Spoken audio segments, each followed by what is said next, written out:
we did have a question that came in while we were chatting. Where'd the name Sweet Georgia come from? So this Because you don't goes live in back to the Georgia. very beginning. No, I don't live in Georgia. We often have people call and ask if my name is Georgia, or if we had a cat named Georgia, or if we're from Georgia. And then That's people are confused when we say, no, I'm from Vancouver.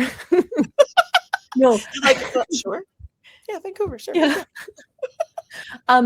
We live in Vancouver here, but Vancouver has a body of water around downtown Vancouver that's called the Georgia Strait, and there's also a street that runs right from sort of like the city into the mountains, and that is like Georgia Street. If you keep going up Georgia Street, you basically go over the bridge and then you go onto the highway, and then it'll take you to the mountains. And so it's very much like on the way to the sea to sky sort of thing.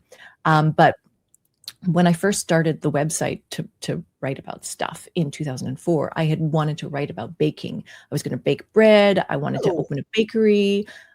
So I gave the name Sweet Georgia because I thought that it would eventually become a baking blog and I would open a bakery. But then I only did 2 posts, I think, about bread.